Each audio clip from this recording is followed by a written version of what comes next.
Hey everyone, welcome to my show. As you know, I'm your host, Sylvia Gina Hunt, and Talk Self-Talk, we're here. And I have the distinguished guest today, Mr. Carson Love. And specifically because this is Pride Weekend, we want to share the warriors and what we go through. So right now, I'm going to take it away. Hey, Mr. Carson Love. Hey, Gina. How are you? I'm well. Great. Just sitting here basking in the honor All right. of being asked to sit here with you. Well, everybody wants to know your story. It's not about me. You're the star right now.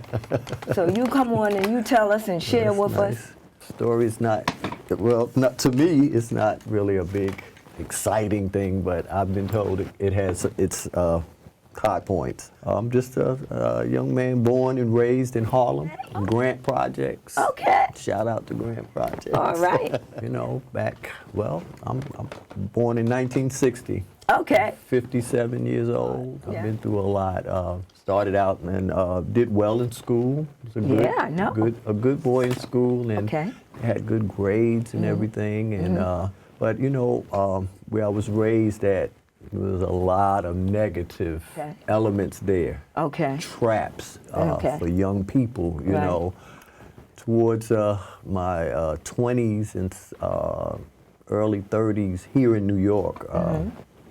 Really took a bad turn. Really took a bad turn. That drugs and alcohol took over my life. You know, I lived to use and used to live. You know. Okay. So it just took everything from me. I was destined to be a dancer. You know, I wanted to model. I had dreams, just like any other person. You know, and those negative elements, you know, seemed to have taken all that hope away from me. And, for a moment, a short time? Well, not a short time, Gina. Not a short time. All right. I was caught up till I moved south in the mid-'80s. Not long after my mom had retired and moved south, and I went down there, and I continued to use. Actually, my life spiraled even further down. My bottom dropped out. I found myself in places that I never thought I would be, you know, because I was raised well. I come from a really good stock. I know that's right. Our mothers were great friends. I know that's right. Yeah, and but the drugs, you know, it was that became my primary focus, you know. And then losing your brother too. Well, yeah. That was horrific. I lost my brother, yes. Yeah, that was horrific right there. Yeah, I lost my brother to the disease of addiction as well, you know, so that made it even worse, you know. And he died at 21 years old, so, you know, that made it, you know, even more stressful, you know, for myself and my family. Right. So, but anyway, after that, actually I decided that I couldn't go any further down. You know, I had done so much harm to myself, to my family, you know. And I decided to reach out for help. And I reached out to a program that I'm a part of that program today. Which is great. What's the name of this wonderful program? The program is Narcotics Anonymous. Okay. Yeah, and the program saved my life. Okay. You know? But, you know, I had to want this thing. You know, I couldn't just think that I was going to get it from hanging out with the people that were, you know, my predecessors in that program and all that. I had to do the work for myself, you know, and I teamed up with some people. Some people reached out to me. I reached out to some people. And actually, I had to change my mindset. That's really what it came down to. You know, I had to reconnect my spirituality with the God that I understand. That's right. In order to overcome, you know, because that drug addiction is a powerful, powerful force. We see it all the time. We see it all day, every day. Absolutely. Especially here in New York, you know. I'm here on vacation for 2 weeks, so that's another part of the blessing that you asked me to share with you. Yeah, absolutely. You know, and I hadn't been home in 18 whole years. But I hadn't seen you in over 30. I know. So what a benefit. Saying that. And the fact that you're so successful in businesses and God, I made a sound decision that I did not want to live that way anymore. things start turning around for me. Well, I started, visiting my place of worship, for starters, more. I got involved. With the program. It's such a great joy when we help other people. It is. We were talking about that earlier. Yeah, just wonderful. So you Oh, joined my the goodness. specific church? Or? Okay. It's a Baptist church. Okay, perfect. Same God. Listen, I serve the same God my mother introduced me to. Okay. And a lot of people that come into this program of Narcotics Anonymous, they, find a different God to serve or whatever. We just ask that you find something that's kind and that's good and loving, that instead of, a God that's gonna, be fire and brimstone. Began to be, employable again, because I wasn't employable when I was using. I kept a job, but my attitude and all of that was so awful. I had 3 jobs at once. I became very employable. Okay. But it's all good, because I've done some good things with the money that I've earned. I've worked on our family home. I've remodeled the whole home. You know. So it's a show place now downtown. Well, pretty much. Okay. I like to think so. Things like that. I've blessed my family members who at one time didn't trust me anymore, and because of some of the things that I had done. And now they come to me for guidance in different areas, so that's a wonderful, wonderful thing there. It is. I do have 2 businesses. I sell women's bags and accessories down there. I found a connection today, matter of fact, here in New York, that'll send me the stuff down there. So some more stuff, addition to my business, addition to it. So, and we know people love bags. Oh, yeah. They love bags all over the world. Everybody love bags. Yeah. So I found that out. Okay. So I was glad to get into that because it's been very, very fruitful for me. You know. Paid several bills with that money. All right. No, sure.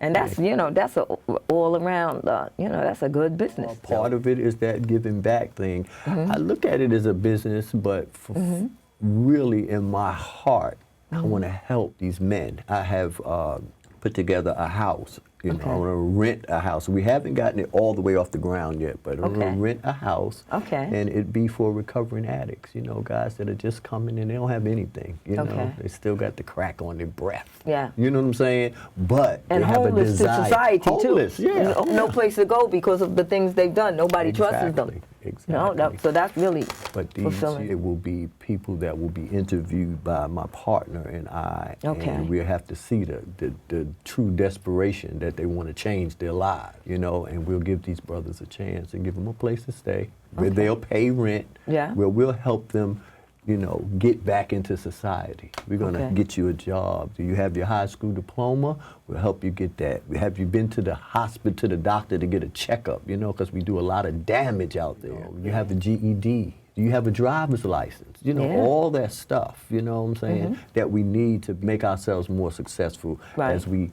transform back into society. Right. So I've always, well, not always, ever since I've been in recovery, which, by the way, is 11 years. I celebrated my 11th year in recovery. But early in recovery, I saw some other people doing what I'm going to do, and they inspired me to, help. Right. See, it can happen, you know what I'm saying? It sure can. I never thought that I would remodel the family house, I got it's a 4-bedroom house and got an extra bonus room and all of that, and I've done almost all the rooms, and it surprises me when I look back and I, from where I came from, got 2 cars. I never had a car. Here in New York, you don't need a car. But you can still have one if you want to pay the bill. Yeah. Sometimes we do things in New York, we just do it because it makes things a little bit more convenient. But remember, New York is a melting pot, so it's not just New Yorkers. It's New York and everybody else from around the globe. And so different customs and different cultures, people. Then the worst thing is that the city is really taking away all of the free parking space for one reason or another. Everything is more like a money cow. Oh, yeah. Like in the South, where you can find parking easy, parking is free, and all of the things like that. here under the cap, everything that they do in New York is something that they designed to make money. Oh, yeah. Because here, you'll see that you have to stop here. They want you to pay the toll here. I know when you saw the prices for the gas here, you could almost You know, gag. actually, I haven't even paid attention to Because that. it's like, wow. I bet. And then the problem is that Obama already showed the world that it doesn't even have to be like this. Why is it happening all over again? Wow. And we don't want to talk politics. We want to stick more on the subject of humanity and, you know, your story. You know what I mean? But it's That's just part of my story, though. Yeah. You know. Because well, down south, the prices are reasonable. And Oh yeah, I love it there. I love it there. But when I first got there, I didn't feel this way about it. It had to grow on me because I'm a true New Yorker. You yeah, know, but I like the south.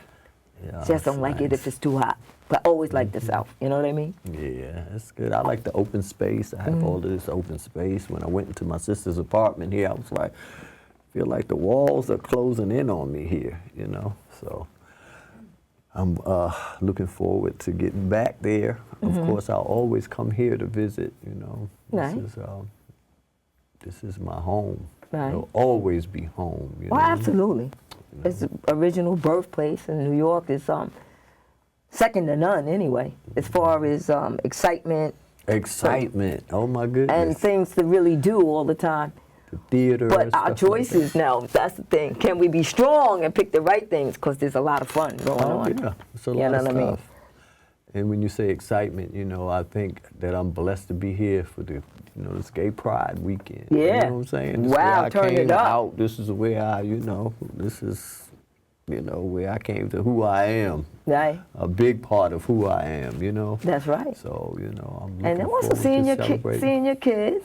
Of course, family. my family, my Yeah. son. Yeah. I'm gonna go out to lunch with my granddaughter, who is 19 years old. Isn't that wonderful? Yeah, I hadn't seen her since she was 2.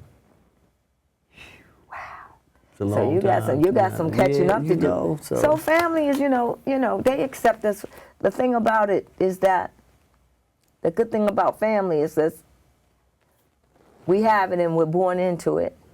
Like me, my prayer, my chant, that what can I do to really make that change? But on a positive note, then also, well, what can I do to help relieve that suffering and that spirit? You know what I mean? Mm-hmm. And so because of that and the way that relationships just happen and from one moment to the next, it's just so important to actually listen and also that we take time to do what we can do. It don't have to be a big deal. Right. But no effort is ever wasted. That's right. You know what I mean? So your smile sometimes when a person is feeling bad.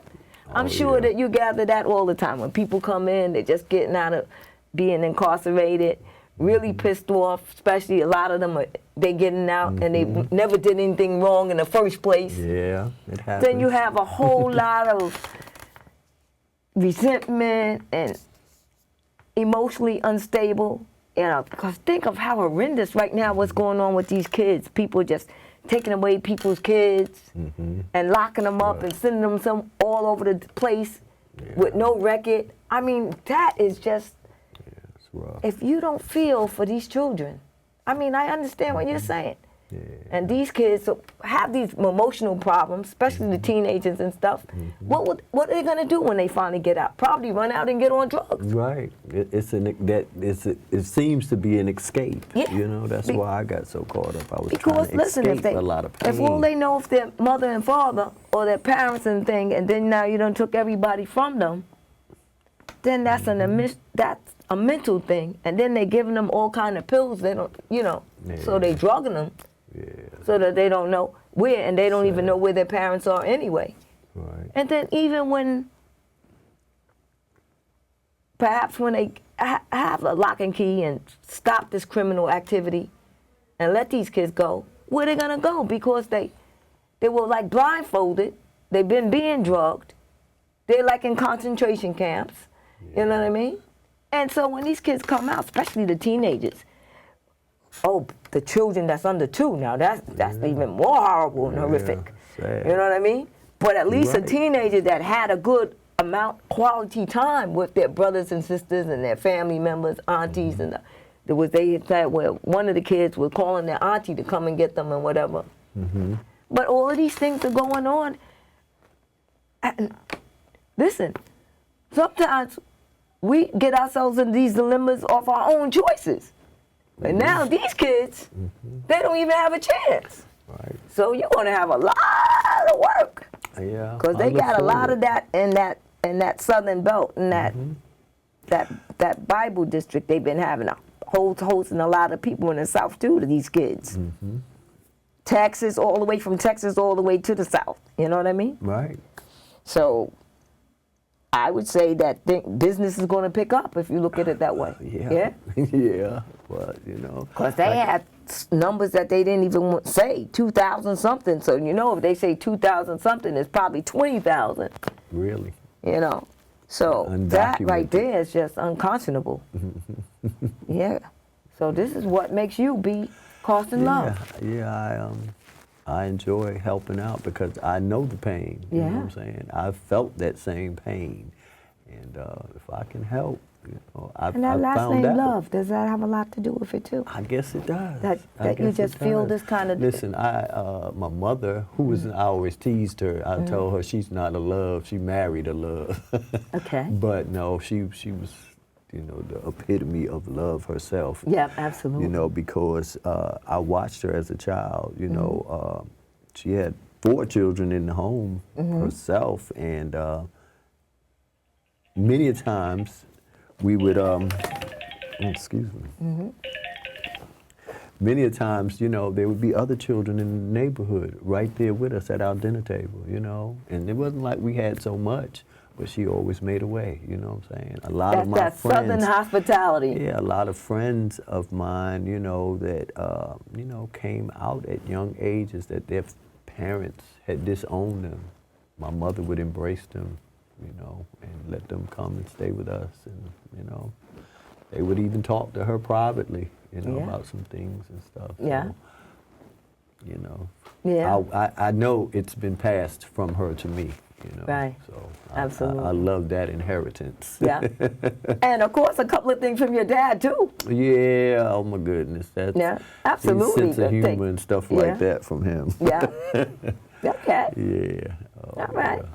Yeah. I miss them both. I just lost my mom this past November, and my life will never be the same. My heart will always be broken. Yeah. I know, but I know exactly what you mean. It's not a sad thing, though. You know, I really feel, you know, because I had the opportunity. This is a major thing in my life, to get clean and care for my mother. For the last 8 years, she had Alzheimer's. Okay. You know, and it progressed. You know, near the end and everything. And I was her primary. She depended totally on me. I'll just say that, because that's how it was. Well, she had a son. Of course she could. I mean. Yeah, so I thank God, because if I was not clean and in my right mind, I would not have been able to, you know, supply her with the quality care that I gave her, you know. And I got, you know, good kudos from doctors and stuff as we were, you know, going through her process and stuff. So, you know, it made me feel really good that I could dedicate my life to my mother. Yeah. That's why I haven't been home in so long here in New York, because I was taking care of her. I wouldn't leave her side. Absolutely not. I can understand why. Yeah, so that's you know, that's great. That Miss Mary Love, she was just wonderful too. Yeah. So I know all about that. You do. Yeah, absolutely. So that, and then with your siblings, you know, probably hard. And then you have went through so much, you were able to be strong and just pioneer them. Because let's face it, sometimes when parents and family, somebody's got to be really strong, and it just hurts so much that sometimes it kind of like,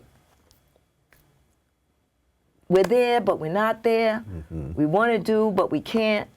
But you and I both know that, you know, that's just how it is. But whatever they, you know, they send a note, if they call, they send something that make her have a smile. Yeah. We know it's not the same thing as being there, helping her get in the shower, preparing her meals, making sure she take her medicine, making sure that you get her up and make her walk and make her. So I know exactly what you mean. It's powerful. It's really a powerful thing. And you know, I have a sister that was there in the same city, maybe 5 minutes away, and she just, you know, her availability just wasn't. But she's much older too, though. Not much older.